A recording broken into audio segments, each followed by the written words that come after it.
Oh, je comprends jamais très bien la gestion de la lumière de la caméra, mais enfin soit. Recoucou pour une nouvelle vidéo. Alors la question que je voulais aborder, qui est toujours dans la même veine, c'est une récompense, c'est quoi? Une récompense, ça peut être plusieurs choses et ça peut être abordé, j'aimerais bien une meilleure lumière, voilà. Ça peut être abordé de façon différente. Alors, on peut voir la récompense sur le plan pratique, à savoir, ça peut être une friandise, ça peut être une caresse, ça peut être un jeu. En général, ce sont les trois choses qui fonctionnent le mieux avec les animaux, mais ça peut être plein d'autres choses. Je ne veux pas entrer dans les détails, c'est une question, une fois qu'on est sur le terrain, on se rend compte que ça peut être d'autres choses. Alors, ça, c'est la question pratique. De quoi on peut se servir pour récompense? Mais pourquoi est-ce que la récompense fonctionne? En fait, c'est une question de conditionnement. Il y a le conditionnement classique, sur lequel je reviendrai dans la vidéo sur le clicker training, et il y a le conditionnement opérant. Un conditionnement classique, c'est le conditionnement pavlovien qu'on connaît tous. La cloche sonne, le chien bave. J'expliquerai ça beaucoup plus en détail dans la prochaine vidéo. Mais le conditionnement opérant, en fait, le conditionnement classique, l'animal n'a pas vraiment le choix de lui répondre. C'est une habitude, c'est un conditionnement. Euh, à chaque fois qu'on donne un biscuit au chien, on fait sonner une cloche, l'expérience de Pavlov. À force, le chien associe la cloche à la récompense, et donc il sait que quand la cloche sonne, la nourriture va tomber. Le chien n'a pas eu, l'animal n'a pas eu à interagir. Le conditionnement opérant, justement, c'est apprendre à l'animal qui peut opérer sur son environnement pour obtenir ce qu'il veut. Opérer sur son environnement, ça veut dire qu'il peut entrer en interaction avec. Donc en fait, le conditionnement opérant, c'est l'étape après, si vous voulez, ou une étape parallèle. En gros, le conditionnement opérant, c'est montrer au chien que si il fait tel ou tel comportement, il peut obtenir telle ou telle chose, négative ou positive. Dans les théories de l'éducation positive et de conditionnement opérant, donc vu qu'il se base dessus, euh, il faut surtout retenir qu'il y a le renforcement et la punition. Le renforcement, c'est renforcer la probabilité d'apparition d'un comportement. Donc techniquement, c'est ce qu'on veut voir apparaître. On veut que le chien s'assoie, que le chien revienne, que le chien rende le jouet, que le chien, etc. Que le cheval saute un obstacle, que le chat ne monte pas sur la table, etc. etc. Enfin, le chat reste au sol. C'est ça. Je viens moi-même de faire une erreur qui vous explique un peu le concept en fait. Quand on est dans l'éducation positive, il faut réfléchir à ce qu'on veut que l'animal fasse et pas à ce qu'elle ne veut pas que l'animal fasse. Je ne sais pas si vous avez compris.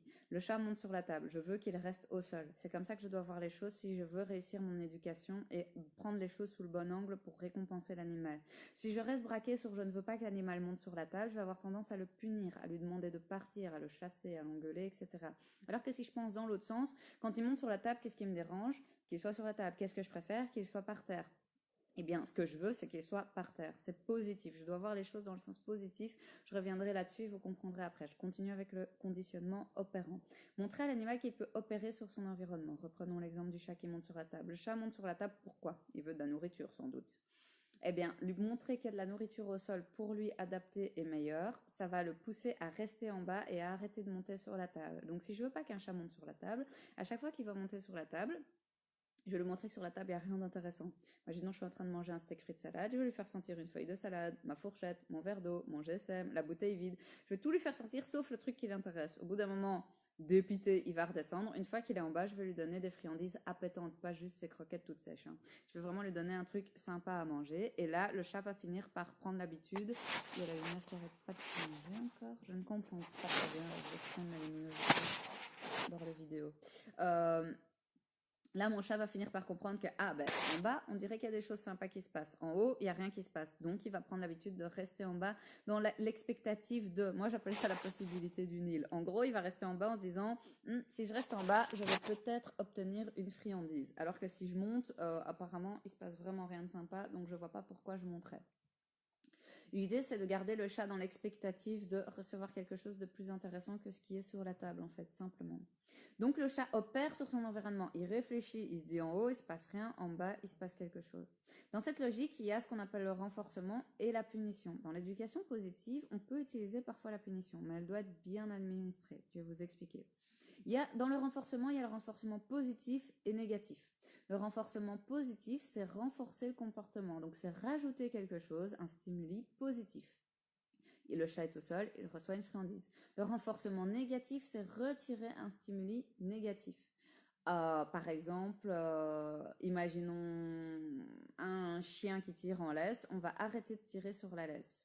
On va prendre cet exemple-là, le chien qui tire sur la laisse. Renforcement positif, il reçoit une friandise quand il ne tire pas sur la laisse. Renforcement négatif, on arrête de tirer sur la laisse si lui arrête de tirer sur la laisse, par exemple. Il y a aussi la punition dans l'autre sens qui peut aussi être positive et négative. Punition positive, rajouter un stimuli désagréable, je tire sur la laisse. Punition négative, je retire un stimuli agréable, je range mes friandises, par exemple.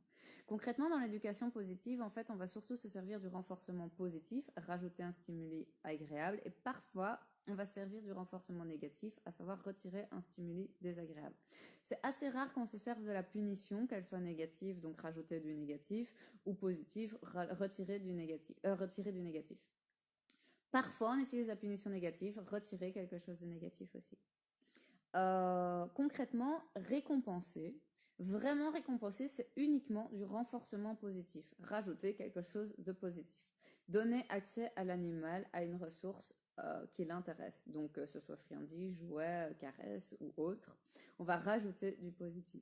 Ça, c'est vraiment la question du renforcement positif dans l'éducation positive. C'est vraiment ce qu'on utilise le plus. Et parfois, on utilise aussi retirer le positif, à savoir renforcement négatif. Donc, par exemple, un chien me saute dessus. Qu'est-ce qu'il me cherche? L'attention. La pire punition que je puisse lui offrir, c'est retirer mon attention. Ça, c'est du renforcement négatif. Donc, je vais me retourner et ignorer ce comportement de me sauter dessus. En contrepartie, je dois absolument lui dire ce que j'aime dans son comportement. Donc, une fois qu'il est par terre, je vais récompenser le fait qu'il est au sol. Et je vais répéter ça plusieurs fois. Parce que ne pas récompenser une fois qu'il est au sol, c'est comme donner un mouchoir à un enfant. C'est comme... J'explique mon truc à l'envers. C'est comme dire à un enfant, ne te cure pas le nez avec tes doigts, mais ne pas lui donner le mouchoir. Il va prendre un bic, il va prendre la nappe, il va prendre n'importe quoi, mais il va faire avec ce qu'il a dans son environnement si on ne lui dit pas quoi faire. On ne peut pas ne pas dire à un chien ce qu'il doit faire. On ne peut pas dire à un chien ne fais juste rien. Il faut lui dire ce qu'on aime qu'il fasse. Donc voilà, je voulais vraiment revenir sur ce concept de pourquoi récompenser un chien. Ce qu'est la récompense. Je vais faire une vidéo tout de suite sur comment récompenser un chien parce que ça a une importance aussi. N'hésitez pas si vous avez des questions comme d'habitude ou des idées de sujets, vous le notez en dessous, je répondrai par écrit ou dans une autre vidéo. Bon après-midi à tous!